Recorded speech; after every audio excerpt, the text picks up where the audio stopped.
So Mike is, as I said, Mike DiGioia from the Seacoast. He's the Seacoast Regional Field Biologist for the Loon Preservation Committee, one of our partners that we sponsor every year. He's a Connecticut native, and his main interests lie in paleontology and ornithology, so you can tell us what those are. Even though they're kind of unrelated, but a little bit. Let's see, he's in his professional career, he's done restoring salt marsh habitats, monitoring shorebirds, grassland and marsh birds, and banding songbirds and owls. It's his third season working for the LPC to protect New Hampshire's fragile population of common loons, and he's going to give us an overview of loon biology and behavior and talk about our exciting news on the lake. All right, great. Thanks, Mike. Thank you, and good morning. Can everyone hear me real quick?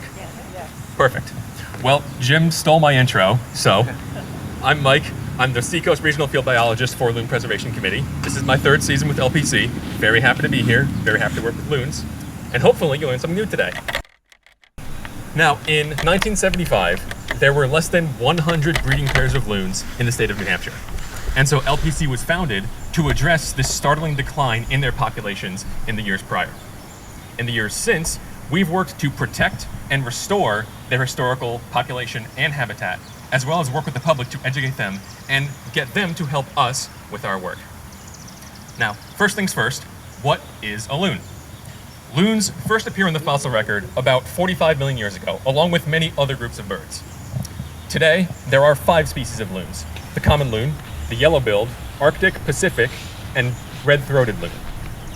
Common loons in New Hampshire breed in New England, the Great Lakes and Midwest, and throughout Canada. New England's common loons are actually the largest population in the world. Males weigh about 16 pounds and are up to 15% larger than females. Loons are habitual fish eaters. Their preferred prey are perch, pumpkin seed, and bluegill, between 4 and 6 inches, but they will eat other species and they will eat larger fish. They've also been known to hunt and consume crustaceans like crawfish, snails, and even aquatic plants. Loons are highly adapted to life in the water, especially compared to ducks and geese, other birds on the lake with them. They have unusually dense bones, especially for birds, which helps keep them underwater for longer. Their lung capacity allows them to dive for, on average, about a minute, but in some extreme cases can dive for as long as 5 minutes at a time, and dive to depths of up to 200 feet. They also have rear-facing feet. If you've ever seen a duck or a goose, their legs stick straight down. Loons are different. Their feet stick straight out behind them. This makes them very fast, agile pursuit predators in the water, but if you've ever seen one try to go on land, they're not the most graceful things in the world, which I'll touch on more in a few minutes. When it comes to loon territories, loons need lakes that are at minimum 50 or 60 acres. They can be smaller, about 30 or 40 acres, if they're artificially stocked with fish. Larger lakes can support multiple loons if they're at least 300 acres, giving each territory about 100 acres per pair. Loons, this might surprise you, actually aggressively defend their territories from not only other loons, but other species entirely. Neighboring pairs of loons have been known to patrol their territory boundaries just to make sure everyone knows where their property ends and no one is coming in that they don't want. They've also been known to attack ducks, geese, even other species like eagles that are flying through their territory. Very aggressive birds.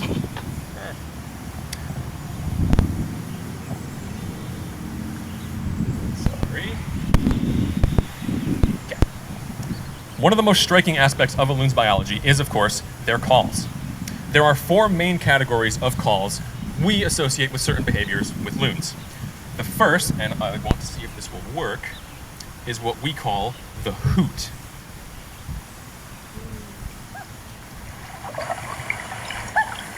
Can everyone hear that? Okay. The hoot is a form of short-range communication between breeding pair members or between a parent and a chick. The wail is the second call we categorize, which is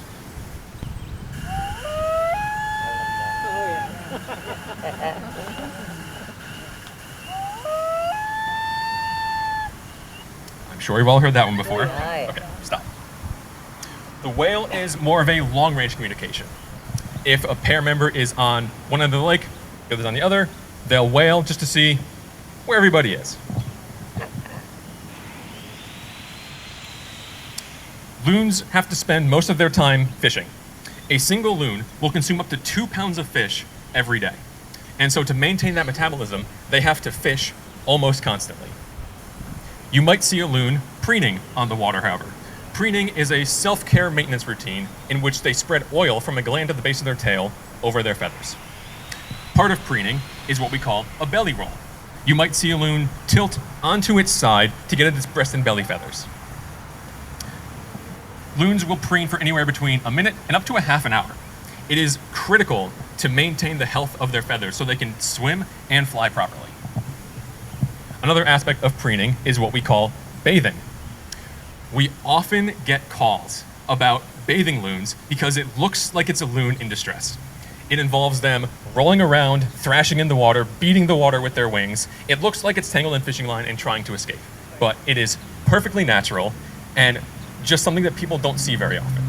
But if you do see something like that, no harm in giving us a call just to make sure.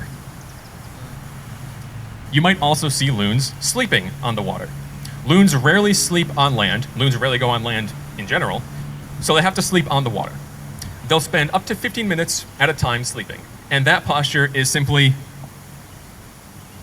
head tucked under the wing. Some people think this is a sign that the loon is sick or something is wrong with it. Again, perfectly normal, but not something people are used to seeing.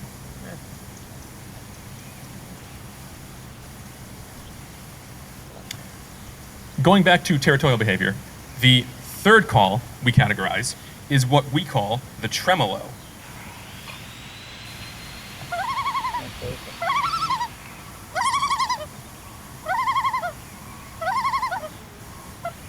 Again, I'm sure we're all familiar with that one. The tremolo is sort of a general, I see something that I don't like call. If you hear that, it means there's an intruding loon, an eagle flying over, a boat getting too close, any number of things. If you hear a loon doing that to you, you're too close. So please back up a little bit. Normally, territorial conflicts begin and end with simple posturing. The most common form of this is what we call the circle dance. The resident pair and the intruders will swim in a circle, just sizing each other up thinking, is this a fight? I think I can win. Part of this posturing is the last call, called the yodel.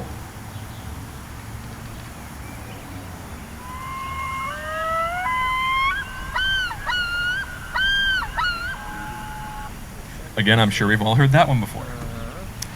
Now, we are often asked, can you tell male and female loons apart? The answer is no. Loons are what we call sexually monomorphic. Males and females are identical. The yodel is actually the only reliable way to differentiate a male and female. Only male loons will yodel. We don't know why, but in observations, we've only ever seen male loons yodel. And actually, the yodel can tell you a lot about the fitness of that male. Longer and deeper pitched yodels mean that loon is larger and more fit than one that is shorter and higher pitched. If an intruder is on the territory, both sexes will actually defend their territories. However, in a physical fight, only male loons will fight male loons, and females will only fight females. In these physical conflicts, loons habitually try and stab each other through the chest. We have found numerous examples in dead loons collected that their sternum, their breastbone, has multiple puncture holes from other loons. The thing is about this though, those punctures are rarely, if ever, fatal. Almost every time they show signs of healing. So this goes to show that this is a very common form of combat with loons, but also that they're so tough and hardy that this rarely ever actually kills them. Now, with a territorial pair, if one of the pair members is evicted by an intruder, that new pair will quickly form a new pair bond. Again, we're often asked, do loons mate for life? The answer is actually no. Loons are what we call serially monogamous.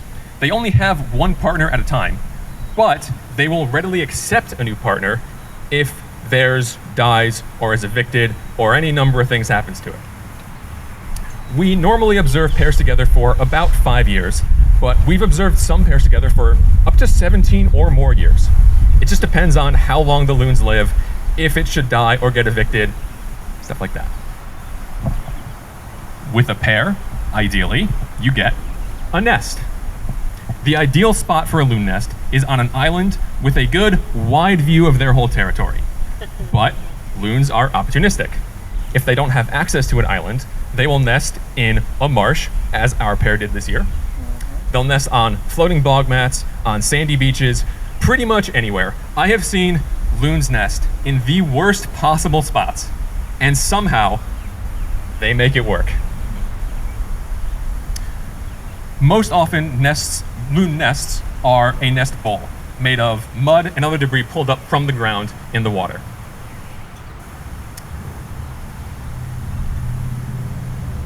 And they will use these nests consecutively for multiple years in a row.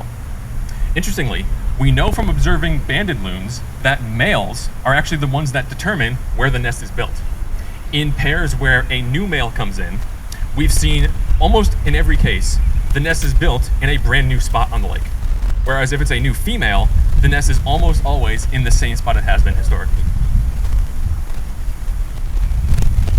Loons lay between 1 and 2 eggs per clutch. In 2-egg nests, the eggs are laid up to 60 hours apart. However, incubation, sitting on the eggs, doesn't begin until the second egg is laid. The thinking here is that this prevents the first egg from developing more quickly than the second before it's even been laid. Both sexes will share incubation duties almost equally. Females have been observed to incubate slightly more, but this is mostly at night and frankly negligible. Both sexes share it equally.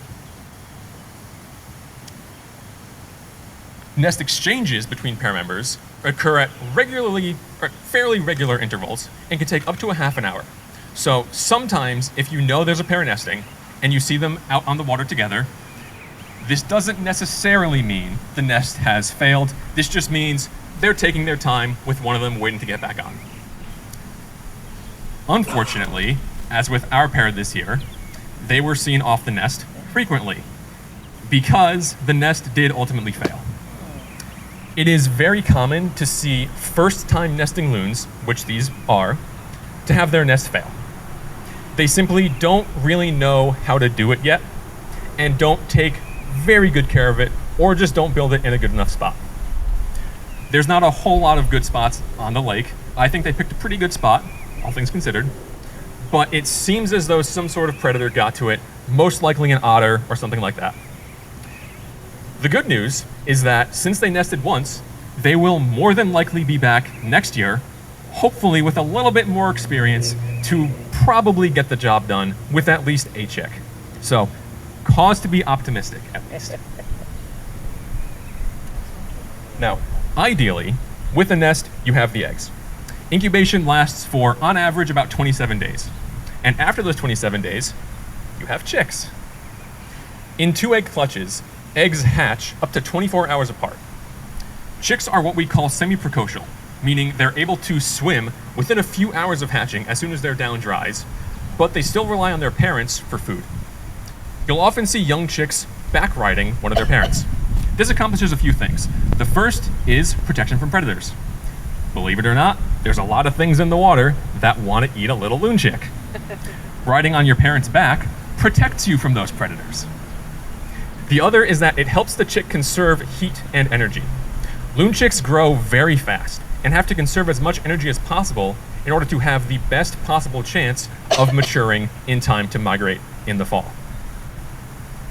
By about 6 weeks old, loon chicks are big enough to dive and feed themselves, but they'll still rely on their parents for food through about 10 weeks old. By 10 weeks, loons have fledged well enough that they will actually start practice flying on their lakes. At this point, one of the parents will often migrate back to the wintering grounds, leaving the other partner to fend for the chick still. By 12 weeks, loon chicks are fully independent. The other pair member will often leave, and the chicks will stay around for another 3 or 4 weeks before they too will migrate to the ocean. Loons in New Hampshire are known to migrate anywhere from the coast of Maine all the way down to South Carolina. Young chicks will spend the first 3 years of their lives on the ocean before coming back to their breeding grounds on the lakes. And even if these young loons form a pair bond and claim a territory, they won't start breeding until they're at least 6 years old. Loons are very long-lived. We don't actually know how long loons live. The oldest one in New Hampshire is approaching 40 years old. She was banded as an adult in, I want to say, the 80s. So almost 40 years old and still reproducing. So this is clear that loons live a long time and have a great deal of reproductive potential for their entire life, which is why conservation is so important.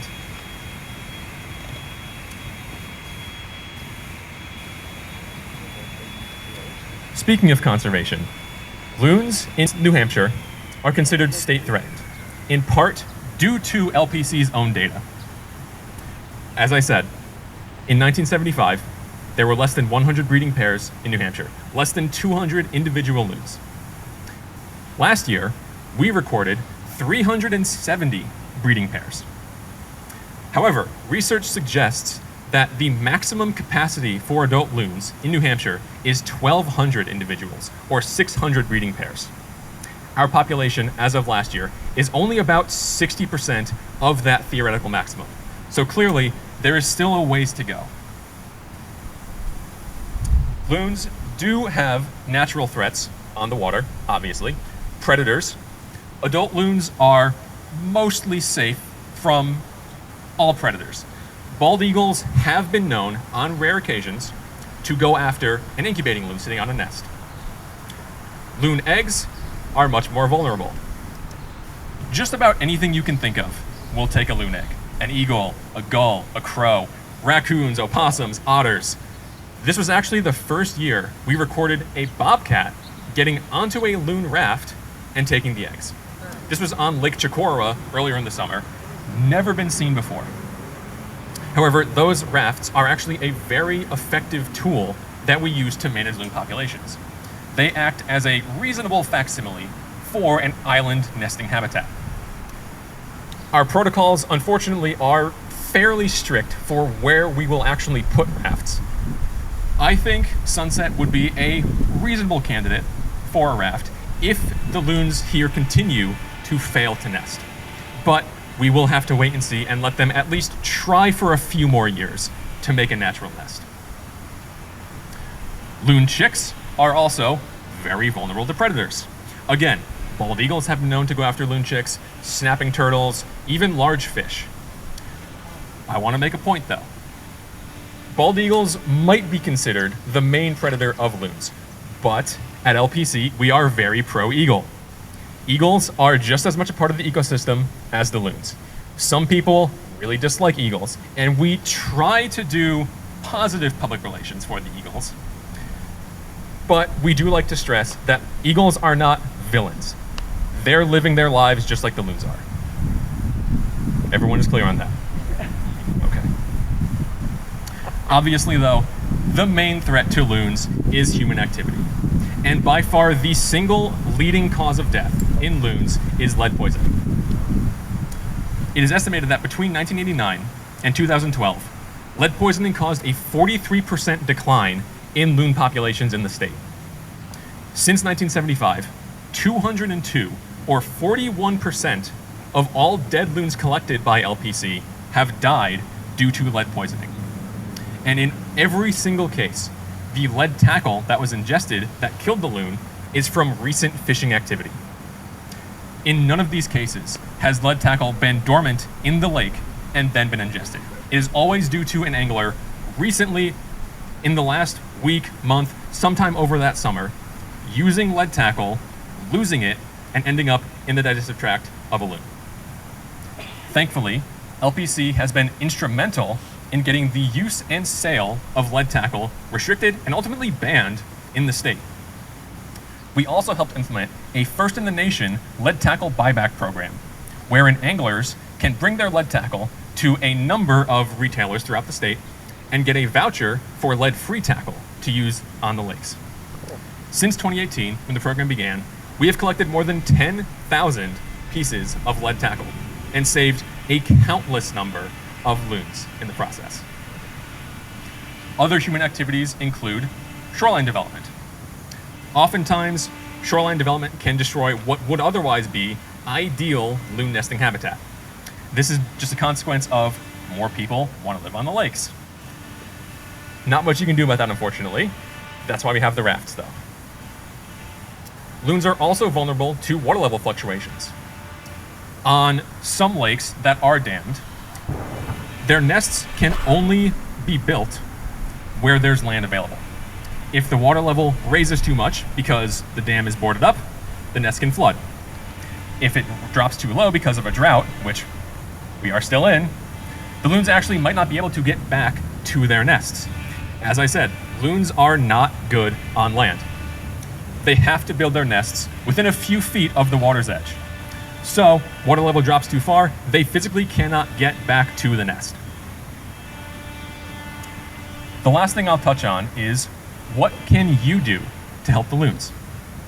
The first, and you are doing this already, you have my thanks for that, is keep the water clean. No one wants to live on a lake that's dirty and full of invasive species. Keeping it clean, keep it free of invasives, you're helping not only the loons, but every other species that lives on the lake, including yourselves. The second is just to give loons enough space. Our rule of thumb at LPC is to give them at least 150 feet. This isn't always possible. They will swim up to you sometimes. As long as they don't seem obviously distressed, you should be fine, but give them as much space as you can. The third, as I just mentioned, don't use lead tackle. Hopefully, if there are anglers here, you don't, but if you do, loonsafe.org has a list of retailers where you can bring that lead tackle and get vouchers for lead-free tackle and help protect loons in the future. The last thing you can do, the best thing you can do, is simply learn more and spread the word yourselves. Talk to anyone and everyone who will listen about the loons. Because the more people are aware of the loons, the more people will care about them and their struggles. And hopefully, in the near future, we will reach that 1,200 loon population in New Hampshire. Thank you.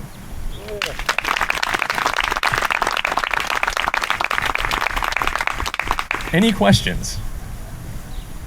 Yes. You may have touched upon it, but I'm just curious, the size of Sunset Lake, because the loons are territorial, how many loons do you typically see on this lake as a maximum? Sunset is big enough for one pair. You might see other loons coming in, especially prior to them breeding. A lot of times there are loons, mostly the young loons, traveling around the state just looking for open territories or just trying to steal fish from pairs that might not care. So you might see 3, 4, 5. Now that there's a pair here that's breeding, you will likely only ever see that pair. You might see a third pop in, but if they're good, they will drive that intruder away. So most likely just the one pair. What can you tell us about a languishing loon? I had reported, you're familiar with the term? Yes, I am. Thank you. We have a term for that at LPC. We call that loafing. Loafing. That, again, is perfectly natural. Sometimes loons just kind of sit around and do nothing for a while. Sometimes this is an indication of lead poisoning. More often than not, it's simply taking a break. Lead poisoning is pretty much a death sentence. A lead poisoned loon will often crawl up onto land, look extremely lethargic, its poop will be green. That's a very telltale sign if you happen to see that. But if you do see a loon acting languishing, as you said, it never hurts to call and just make sure. So we encourage people to call if there's any concern that there is a loon in distress. Yeah, I forgot the term loafing, but we found one that was didn't move for days. But it was in the water, and it was just being lazy. Yeah, some of them are just lazy. Yeah. What can you do? So we've had, I have two questions. First, we've had loons on the lake for several years. Where would those be nesting? Are they flying in from somewhere then? Yes. Like I said, there's usually a lot of the younger loons that are just moving around. Right. So you'll often see, groups forming, especially in the spring or in the early summer and late summer, where they're not as territorial yet. And with these loons that haven't been breeding prior, they were much less likely to defend this lake from other loons. So it's entirely possible you've seen, 3, 4, 5 all together acting reasonably friendly, not aggressively at least. So, like I said, you will probably start to see, if this pair returns next year, it probably will, only this pair on the lake during the summer. Well, I think you might have gotten to the other question. I can't remember if it was last fall or the fall before. There were like 5 or 6 that were hanging out together for a couple of weeks. In the evening, I saw them regularly. Yes, that is part of their natural migration process. We often see loons in late summer, early fall, grouping together before they all migrate to their winter grounds. We're not really sure why they do this, at least I'm not entirely sure why they do this, but that is a pretty normal thing to see, 5, 6. I've seen 11 or 12 loons all together in, mid-late August. So they do become more social as the season goes on. Yeah. How many actual loons do you have that are either banded or tracked within the whole population? That is a fantastic question, and I do not know the answer. A lot, but not as much as we'd like. The loons on Sunset are not banded. We can only band loons if they have chicks. They've not had chicks yet. We can't band them yet. Ideally next year, well, we don't normally band first-time parents. In 2 years from now, assuming they have chicks the next 2 years, then we might be able to band them. Fingers crossed. Do they ever sleep? Because like this morning, 3 o'clock in the morning, you hear them. They do sleep. They mostly sleep during the day. Yeah. They actually don't have good low light vision.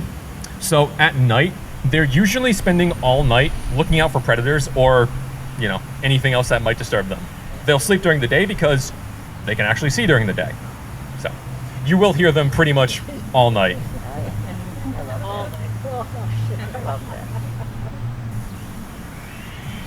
Okay, if no other questions, I will give it back to Jim then. All right.